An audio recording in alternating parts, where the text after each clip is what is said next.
Bore और black Bengal का cross है जी। ये बोर और ब्लैक बंगाल का क्रॉस मतलब है। रूपरेखा तो वजन होगा सर? इसका भी सेम ही है, आप सेम देख वजन। लीजिए, आप सेम वजन है इसका हाँ, भी 6-7 केजी ये भी होगा। हाँ ये भी है वजन से। 6-7 केजी ये भी होगा। दोस्तों नमस्कार, मैं विकास कुमार सिंह एक बार फिर आप सभी का स्वागत करता हूं मंथन एक नई सोच के एक नए एपिसोड में। दोस्तों आज मैं मौजूद हूं सीतामढ़ी में और सीतामढ़ी में आपको एक ऐसा फार्म दिखाने वाले हैं जहां पर आम के बगीचे में देख सकते हैं कि फार्मिंग हो रहा है। यहाँ पर मुर्गी पालन भी हो रहा है, बकरी पालन भी हो रहा है। तो पूरी विस्तार पूर्वक जानकारी लेंगे और साथ साथ आम का भी खेती बहुत तगड़ा तरीके से करते हैं, तो पूरी विस्तार पूर्वक जानकारी लेंगे। यहाँ के जो किसान है उनसे बातचीत करेंगे।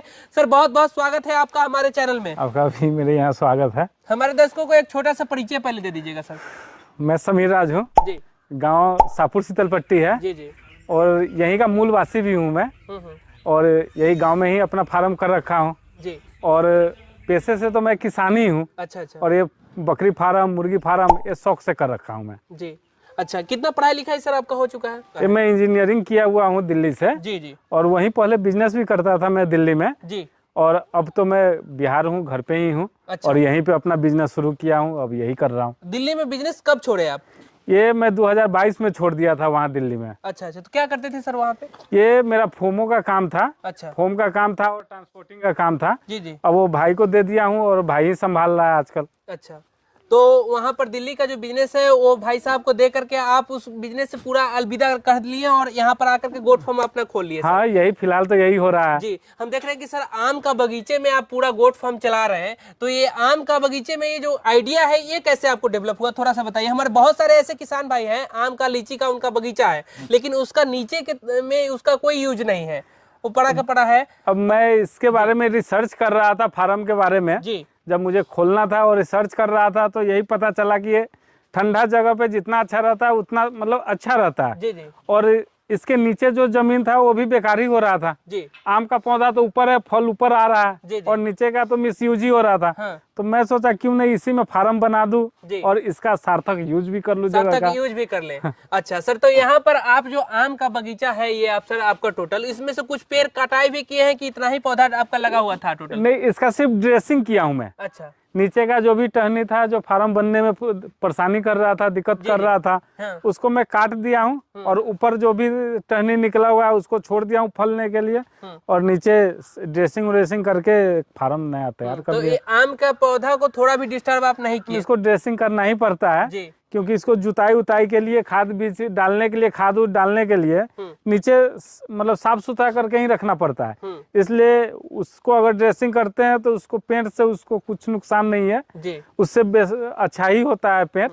अच्छा, तो सर यहाँ पर आप जो बकरी पालन का शुरुआत किए थे तो ये बताइए कि जब आप शुरुआत किए थे उस समय कितने से शुरुआत किए थे और इस फार्म बनाने में कितना इन्वेस्टमेंट आप टोटल किए थे? मैं ये बकरी का तो 5 ही बकरी लाकर शुरुआत किया था। अच्छा। और आप फॉर्म बनाने की बात है तो आप फॉर्म जितना इन्वेस्ट कर लो उतना अच्छा है, जी। उतना कम है जी। लेकिन अगर फर्स्ट टाइमर हो आप तो कम से कम इन्वेस्ट करना चाहिए इसमें। जी जी बिल्कुल, कम इन्वेस्टमेंट में शुरुआत करना चाहिए। मतलब फार्म पे कम इन्वेस्टमेंट हो और बकरियां पे अच्छा इन्वेस्टमेंट हो ताकि हम अच्छे नस्ल का खरीद सके, अच्छे क्वालिटी का बकरी खरीद तो सर आप शुरुआत किए थे उस समय 5 बकरियां खरीदारी करके लाए? हाँ मैं 5 ही खरीदा था तो उस 5 समय। ही से इतना बकरियां हैं अभी? 5 ही से है या फिर उसके बाद भी खरीदारी? नहीं, बीच में मैं और बकरियां खरीदा था जी। कुछ ट्रेडर से भी खरीदा था, उसके बाद से मैं खरीदारी बंद कर दिया और अपने फार्म का ही सारा डेवलप बच्चा सा है। अच्छा, तो फिर उसके बाद फिर अपने फार्म का जो है और कुछ खरीदारी बीच में किए हैं आपको नुकसान भी कुछ ऐसा देखने को मिला? सर आपका कितना समय इसमें गुजर चुका है और क्या क्या नुकसान आपको देखने को मिला गोट फार्मिंग के क्षेत्र में, ये थोड़ा सा बताइए हमारे। अब जैसे मेरा 1.5 साल इस फार्म में हो गया जी। है और नुकसान की बात करें तो नुकसान बीच में तो शुरुआत में तो मैं ट्रेनिंग भी नहीं कर रखा था। जी जी। इसके वजह से ज्यादा नुकसान हुआ, मुझे मैनेजमेंट के बारे में नहीं पता था और यूट्यूब पर वीडियो देख देख के मैं तो शुरू कर दिया जी। और प्रॉपर जानकारी मुझे जब पता चली जब मैं बकरी को रखना शुरू किया। अच्छा, क्या कठिनाई आ रही है। अच्छा, और रखने के बाद जो सिखाया गया और बकरी पालन में जब आप आए तो दोनों में काफी कुछ अंतर आपको देखने को मिला? अब जो प्रैक्टिकल है जो और जो मतलब पेपर पे जो हम पढ़ रहे हैं सो जी। अंतर तो होता ही है जी। यहाँ तो हमें बकरियां सिखा दी है कि कैसे मुझे रखना है। जी जी। कैसे मैं क्या दवा मैं मांग रही हूँ, क्या व्यवस्था मैं मांग रही हूँ, ये बकरियां बताती है। जी जी। इसलिए मैं अब बकरी के साथ ही रहकर और बकरी को पढ़ाई मतलब बकरी से ही लर्न कर करके मैं सिखाऊंगा। अच्छा, तो सर आप ट्रेनिंग कहाँ से लिए पहले ये बताइए? मैं ट्रेनिंग तो केवी के से लिया था, बिहार गवर्नमेंट का है कृषि विज्ञान केंद्र। अच्छा। मतलब बिहार गवर्नमेंट भी ऑर्गेनाइज करती रहती है शॉर्ट पीरियड ट्रेनिंग। जी। मैं वहीं से ट्रेनिंग लिया था और अच्छा ट्रेनिंग भी मिला था मुझे और संग में सर्टिफिकेट भी मिला था। अच्छा, सर्टिफिकेट भी मिला था। बिल्कुल। करते हैं तो ट्रेनिंग वहीं से ले जहाँ सर्टिफिकेट मिले। सर उसमें आपको पैसा भी लगा था क्या? नहीं, उसमें कुछ पैसा नहीं लगा था। यहाँ तक कि मुझे रहने का खाने का भी व्यवस्था गवर्नमेंट ही ऑर्गेनाइज की हुई थी। अच्छा। यानी सिर्फ जाना था और फॉर्म भर के देना था उसे और ट्रेनिंग शुरू, 5 दिन का ट्रेनिंग था। हाँ। और खर्चा मुझे कुछ नहीं लगा था। सर्टिफिकेट दिया और उस सर्टिफिकेट का यूज तो जब मैं बैंक से कुछ उसका यूज करने जाऊँ, जो गवर्नमेंट का प्लान आता है। सबसे महत्वपूर्ण चीज ये बोल रहे हैं जैसे कि अब बिहार गवर्नमेंट भी अब पशुधन योजना चला रही है और सेंट्रल गवर्नमेंट भी पशुधन योजना चला रही है। बिल्कुल। और जब मुझे गवर्नमेंट का प्लान लेना होता है तो सर्टिफिकेट का होना एकदम जरूरी है। उस समय आप 20-20 हजार 50-50 हजार रुपया दे के आप सर्टिफिकेट खरीदने जाएंगे, उससे अच्छा है कि 5 दिन हम ट्रेनिंग क्यों न कर ले, अब बिना किसी खर्च का। वो भी बिना किसी खर्च का करना है जी। और बात रही प्राइवेट ट्रेनर का, तो वो सिर्फ ट्रेनिंग देते हैं। वो तो फार्म कर नहीं रखे हैं जी। कुछ तो किए हुए नहीं है, वो सिर्फ ट्रेनिंग दे रहे हैं। और ट्रेनिंग के कारण मतलब मोटा तो कमा ही रहे हैं और किसान को क्या मिल रहा है? कुछ नहीं। को अनुभव तो खुद करके ही लेना पड़ेगा। एक किताबी ज्ञान है तो आप वो कहीं से भी पढ़ के कर लीजिए और छोटा मोटा अगर ट्रेनिंग करना, अगर विशेष जानकारी आपको लेना है तो किसी मतलब कि प्रैक्टिशनर जो होता है मेडिसिन का, मतलब वेटनरी का, उसके साथ आप रहकर भी प्रैक्टिस कर सकते हैं, कुछ सीख सकते हैं उससे। तो वो ज्यादा अच्छा है। जी। तो सर ये बताइए, जैसे आप शुरुआत किए थे उस समय तो ब्लैक बंगाल और बर्बरी 2 नस्ल पर काम करना चालू किए थे क्या? नहीं, शुरुआत तो मैं ब्लैक बंगाल से ही किया था जी। उसके बाद मैं बर्बरी, मतलब पता चला कि बर्बरी अच्छा नस्ल है, मतलब स्वस्थ बकरी है, साल में वो भी 2 बार बच्चा देती है। जी। 2 बच्चा हर बार देती है। तो मैं बर्बरी लाया और सही में सही है बकरी, अच्छा बकरी है बर्बरी अच्छा है। बिल्कुल। तो बर्बरी आपका अच्छा है और ब्लैक बंगाल भी आपका क्रॉस ब्रीड इसमें कुछ दिख रहा है, तो वो भी आपका सही चल रहा है? वो भी सही है। अच्छा। आप ये देख ही रहे हैं, बोर का ब्रीडर है। जी। ब्रीडर कितना में खरीदारी की है सर? ये ब्रीडर मैं 35 हजार में खरीदारी किया था। ये बोर का ब्रीडर आप 35 हजार रुपए में खरीदारी किए? वो भी कोई आदमी फंसा पड़ा हुआ था। अच्छा। इसलिए मैं ये खरीदा और सस्ता मिल गया। नहीं तो अगर अलग खरीदारी करने जाते तो नहीं तो लाखों रुपया का सौदा है, के आसपास का हो जाता। जी। बिल्कुल। तो ये काफी महंगा हो जाता और इसी से आप सारी बकरियों को क्रॉस करा रहे हैं? बिल्कुल, इसी से करा रहे हैं। को भी और बर्बरी को भी हाँ, इसी से करा रहे हैं। और इसका बच्चा भी है, वो तंदुरुस्त पैदा लेता है और स्वस्थ बच्चा है। जी। और मतलब कि पैदा लेते ही पता चलता है कि इसके वजन क्या है और जो मतलब अदर ब्रीडर है उसके बच्चा का वजन क्या है। जी। यानी डबल का फर्क होता है इसके वजन में बच्चों का। तो इसका कोई क्रॉस किया हुआ जो बच्चा है क्या आपके? बिल्कुल, मेरे पास है क्रॉस किया हुआ बच्चा, मैं आपको दिखाता हूँ। आप आइए। बिल्कुल दिखाइए सर। आइए, मैं दिखाता हूँ आपको इसका बच्चा। आप देख सकते हैं इस बच्चा को। जी। ये बोर और बर्बरी का क्रॉस है। ये बोर और बर्बरी का क्रॉस है। आप छू के देखिए इसका वजन क्या आ रहा है। कितना वजन होगा लगभग सर? आप देखिए 6-7 किलो के वजन है। और ये ज्यादा दिन का बच्चा भी नहीं है, ये 20 दिन का बच्चा है। मात्र 20 दिन? ये 20 दिन का मात्र बच्चा है। क्या बात है। देख सकते हैं कि 20 दिन का बच्चा है और इसका 6-7 केजी वजन है। इससे फर्क पता चलता है कि हमें बोर में और बर्बरी का नस्ल मतलब ब्रीडर हो, बंगाल में क्या अंतर है। अगर बर्बरी ब्लैक बंगाल या बर्बरी का रहता तो सर कितना होता इसका वजन? मतलब ये क्या 1-2 किलो होता, ज्यादा 2-3 किलो होता। जी। और मैं आपको एक दिखाता हूँ, ये तो बर्बरी का क्रॉस है। जी। अब मैं बोर का क्रॉस मतलब ब्लैक बंगाल का क्रॉस दिखाता हूँ आपको। ब्लैक बंगाल और बोर से क्रॉस? बोर का क्रॉस दिखाता हूँ। बोर और ब्लैक बंगाल का क्रॉस है। जी। ये बोर और ब्लैक बंगाल का क्रॉस मतलब रूपरेखा तो वजन होगा सर? इसका भी सेम ही है, आप देख लीजिए, आप सेम वजन है इसका भी। 6-7 केजी ये भी? हाँ, ये भी है वजन से 6-7 केजी ये भी होगा। और देखने में भी लग रहा है सर क्या? हाँ, बिल्कुल लग रहा है। और रूपरेखा तो ब्लैक बंगाल का ही है जी। लेकिन इसका जो ग्रोथ है वो बोर का ग्रोथ है। बोर का ग्रोथ है। तो सर ये बताइए कि ये जो पूरा आपका फार्म है कितने एरिया में टोटल है? ये 1.5 एकड़ में मेरा फार्म है। 1.5 एकड़ में फार्म है और इसमें आम का बगीचा है पूरा। कितने पौधे इसमें लगे होंगे? ये पौधे इसमें लगे हुए हैं 100 के लगभग पौधे लगे हुए हैं। 100 के लगभग पौधे लगे हुए। कौन कौन सा आम लगाए हैं? ये मालदा है, इसमें तो मालदा है जिसे लंगड़ा बोलते हैं। उस साइड बम्बई है और मतलब ज्यादातर इसमें मालदा का ही है पौधा। और दशहरी उसहरी भी है, मतलब सीजनली फसल जो भी हो, मतलब कि लेट तक चलने वाला आम भी है।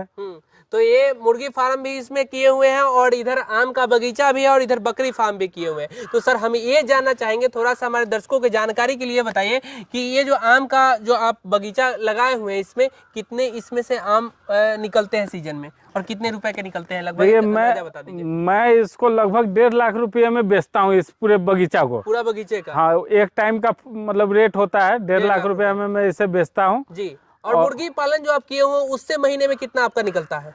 महीने में उसमें भी आप देख ही रहे हैं, मतलब 6,000 का शेड है, यानी कि 3,000 बर्ड मेरे पास हमेशा रेडी पोजीशन में रहता है। जी जी। तो उसमें भी 1.5 लाख रुपया अगर हम मंथली कमा लेते हैं उसमें। अच्छा, 1.5 लाख रुपए उससे भी कमा लेते हैं। अच्छा, ये जो बकरी फार्म है इससे कुछ कमाई आपको दिख रहा है? बकरी फार्म से तो टाइम बीतेगा तब कमाई आएगा।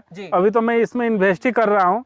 जो भी बच्चा दे रही है मैं अपने बारे में ही उसको मतलब बड़ा कर रहा हूँ, अपना संख्या बढ़ा रहा हूँ।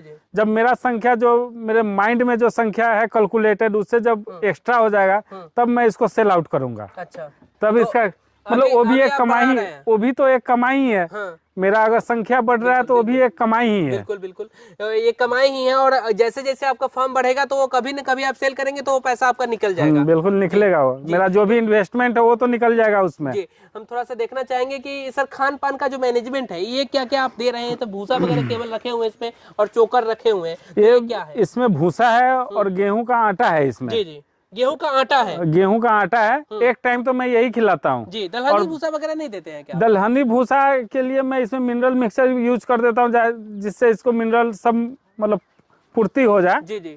तो दलहनी भूसा कम देता हूँ इसे, ज्यादातर हरा चारा देता हूँ और यही सूखा आप देख ही रहे हैं ये खिलाता हूँ। तो ये पूरा आप हरा चारा देते हैं सर? क्या क्या हरा चारा लगाए हुए हैं? अब हरा चारा अभी जई और बरसिंग चल रहा है जी। और सूडान है वो मतलब लगा हुआ है, नेपियर लगाए हुए हैं 10 कट्ठा में। अच्छा अच्छा। तो नेपियर भी अब ग्रोथ में है। अच्छा, उसका भी अब फसल निकलने लगेगा वो चारा जी। मतलब कि रेगुलर बेसिस पे अब मेरे पास चारा पर्याप्त है जी। जो मैं 12 महीना इसको खिला दूं। अच्छा, ये शेड सर आपका कितना जगह में बना हुआ है? थोड़ा सा शेड अंदर से चल के देखेंगे कि शेड किस तरीके से बनाया है सर, और इसमें कितना खर्चा आपका लगा ये शेड बनाने में और कितना एरिया में है, थोड़ा बताइएगा। 300 स्क्वायर फीट में ये घर बना हुआ है। अच्छा, 300 स्क्वायर फीट में ये आपका शेड है? हाँ जी। अच्छा, बकरियों के रखने के लिए? बकरियों के रखने के लिए शेड है, 300 स्क्वायर फीट में है जी जी। और बाहर भी देख रहे हैं जी, ये बाहर भी 200 स्क्वायर फीट होगा, जिससे मतलब दिन में निकाल देते हैं, इससे कि अंदर की साफ सफाई हो जाए, गंदगी बाहर ज्यादा करे अंदर कम करे, नमी फार्म में कम बना रहे। तो सर ये जो शेड बनाए आप, तो इसमें तो सर काफी ठंडी महसूस हो रहा है। हमको लग रहा है कि गर्मी के दिन में ये ठंडा रहेगा और ठंडी के दिन में ये गर्म रहेगा, इस तरीके से आप सोच करके बनाए हैं ये शेड? फिलहाल तो उसी तरह से है जैसे अब मैं देखिए इसके ऊपर मैं इसमें कम इन्वेस्टमेंट किया हुआ हूँ। मैं इसके ऊपर पन्नी डाल दिया हूँ, मतलब कम लागत के लिए। नीचे आप देख ही रहे हैं ज्यादातर जाली लगा दिया, ईंटा का खर्च बचा लिया हूँ मैं। जी जी बिल्कुल। ये साइड में आप मैं एक पिलर बना के, रेडीमेड पिलर बना के मैं इसको डाल के बनाया हुआ हूँ। तो ये सेट बनाने में सर कितना पैसा आपका लग गया? ये सेट बनाने में मेरा 2.5 लाख रुपया लगा हुआ था। 2.5 लाख रुपए ये सेट बनाने में। आप देख सकते हैं कि किस तरीके से ये बनाए हुए हैं और चारों तरफ से आप देख सकते हैं कि हवा आने के लिए चारों तरफ से किसी भी तरीके का ये में जो है अमोनिया गैस इसमें नहीं बनने वाला है ना सर? बिल्कुल, मतलब वेंटिलेशन का विशेष प्रबंध है इसमें। बिल्कुल। और सर इसी तरीके से काम कर रहे हैं। अच्छा सर, बकरी पालन में आप तो कर रहे हैं, काफी आपका समय गुजर चुका है। लगभग कितना समय आपका गुजर चुका है? 1.5 साल गुजर गया है। 1.5 साल गुजर चुका है। कितना फार्म पर आपको कितने बच्चे साल का आ रहे हैं? तो मोर्टेलिटी भी हुआ था जी जी। उसके बाद से जो भी मेरा बच्चा है, यानी कि लगभग 30-40 के संख्या में बच्चा है मेरे पास, वो इससे अभी तक है पर्याप्त। और कुछ बकरियां भी बन गई हुई है जी जी। जो बच्चे दे दी हुई है। अब हमारे ही बारे का बच्चा है जो अब बकरी हो गई हुई है, वो बच्चा दे रही है। अच्छा, तो सर ब्रीडर जो आप रखते होंगे तो उसको फिर कितने दिनों में फिर चेंज करते हैं? पहले तो ये ब्रीडर रखा हुआ था जी जी, जो नेपाली मतलब नस्ल का है जी जी। इसको चेंज करके मैं बोर लाया था जी, जिसको लाए हुए 6 महीना ही हुआ है अभी बोर को मुझे। अच्छा अच्छा। तो मतलब कि वो भी दे रहा है बच्चा, क्रॉस हो गया हुआ है बकरियां, और कुछ बच्चे तो आए हैं और बाकी सारे बकरी प्रेग्नेंट है। वो बच्चा मतलब महीना 2 महीना में सारे बकरी करेंगे कुछ दिनों के बाद बोर का? फिलहाल तो मैं चेंज नहीं करूंगा उसको, तो साल 1.5 साल में उसी से यूज करूंगा, फिर साल उसके बाद मैं चेंज करूंगा। चेंज कर देंगे क्योंकि इनब्रीडिंग की समस्या ना हो इसके। तब तक मेरे पास ये बर्बरी का ब्रीडर है, ये तैयार हो जाएगा जी, फिर मैं इससे ब्रीडिंग करवाऊंगा, उसके बाद फिर से बोर से मैं करने लगूंगा चेंज। आने वाले समय में सर आपका क्या क्या योजना है, थोड़ा सा बताइए हमारे। अब मेरा योजना है, मैं इसको और डेवलप करूंगा और एक मिसाल बनूंगा मैं अपने जिला में। जी। अगर कोई नाम ले कि बकरी फार्म फेल होता है तो मेरा नाम लेके पुकारे कि जाके वहां देख लो कि ये बकरी फार्म फेल नहीं होता है, सफल होता है। और लगभग ये दूसरी बार आए हैं और सीतामढ़ी के लाल ने ऐसा कर दिया कमाल कि आप देख सकते हैं कि लगभग दूसरी बार आए फिर भी ये फार्म आज भी चल रहा है सर। बिल्कुल क्या सर, आगे भी चलता रहेगा? और चलता रहेगा। बिल्कुल। आप मेरे यहाँ साल दर साल आते रहिए और चलता हुआ ही मैं आपको मिलूंगा यहाँ पे, और संख्या दिन पर दिन बढ़ता जाएगा, ये दुगुना होते जाएगा, विकास करेगा। कभी सेट चेंजिंग आपको, कभी बकरियां चेंजिंग, मतलब हमेशा कुछ न कुछ नयापन आपको दिखेगा मेरे फार्म में। और मैं मैदान छोड़ के भी भागने वाला नहीं हूँ। और इस बकरी को, ये बकरी जो है ये भविष्य है मेरा, इसी में डेवलप करना है और इसी को संग लेके जाना है। जहां तक मेरा एम है वहां तक इसको भी लेके जाऊंगा और सफल होकर दिखाऊंगा मैं इसमें। दोस्तों यहाँ पर एक और चीज हम आपको कहना चाहेंगे, जो आजकल के जो युवा करते हैं और पहले के जो लोग, पहले पीढ़ी के लोग जो बकरी पालन करते थे जो किसान, और उनमें और इनमें क्या अंतर है आपको हम दिखाते हैं। यहाँ पे आप देखिए कि यहाँ पर एक किस तरीके से घेराव करके, आप ये जो खुद इंजीनियर है और यहाँ पे देख सकते हैं किस तरीके से जाली का जो है अलग अलग जो है ये बारे बनाए हैं। तो सर इसके बारे में थोड़ा सा बताइए कि ये अलग अलग 2 बारे बनाने का क्या कारण रहा? देखिए, बरसातों के दिन में क्या होता है, नमी जल्दी मतलब ज्यादा जल्दी नमी आ जाता है जी। और इसका जो मैंगनी है, पेशाब है, वो बारे को सूखने नहीं देता है। जी। इसलिए मैं इसलिए बनाया हूँ ताकि कम भी धूप निकले जी। तो एक बारे से दूसरे बारे में ट्रांसफर कर दूं, शिफ्ट कर दूं, ताकि एक सूखे और दूसरा में अपना नमी जो भी फैलाना हो, ये मैंगनी उगनी फैलाए, एक तब तक सूखता रहे। इंजीनियर होने का पूरा फायदा आपने उठाया है। मतलब अभी तक तो कर रहा हूँ मैं ऐसा, और भविष्य में इससे भी अच्छा करूंगा। इसको और पार्टीशन कर करके इसको शेड और बढ़ा दूंगा, ताकि और जो आप देख रहे हैं घनत्व, इसको कुछ कम कर दूंगा ताकि ये गंदगी कम फैलाए। नाद का भी सिस्टम आप खुद से जुगाड़ू तरीके से? हाँ, ये तो जुगाड़ू ही है अभी तक। कितना खर्चा एक बनाने में लगा और कितने? ये 9 के बराबर खर्चा है। हाँ। आप इसे इतना खर्चा है कि आप सोच भी नहीं सकते कि इतना भी खर्चा हो सकता है इसमें। 9 के बराबर खर्चा है। 2-4 आप सरिया लाके और खुद भी स्टैंड बना सकते हैं। यहाँ तक ये तो मैं सरिये लोहे का बनवाया हूँ। आप तो चाहे तो इसे और खर्चा बचा सकते हैं, बांस बल्ली का भी ऐसा जुगाड़ बना सकते हैं। बांस बल्ली का भी बना सकते हैं। बांस बल्ली में बिल्कुल आपको पैसा नहीं लगेगा, क्योंकि आप अगर आपके पास बांस बल्ली नहीं भी होगा तो आपके पड़ोस वाले जरूर मदद करेंगे। हाँ, 1-2 बांस तो कोई भी दे देता है। तो चलिए सर, बहुत बहुत शुक्रिया सर, इतनी अच्छे तरीके से हमारे किसान भाइयों को जानकारी देने के लिए बहुत बहुत शुक्रिया सर।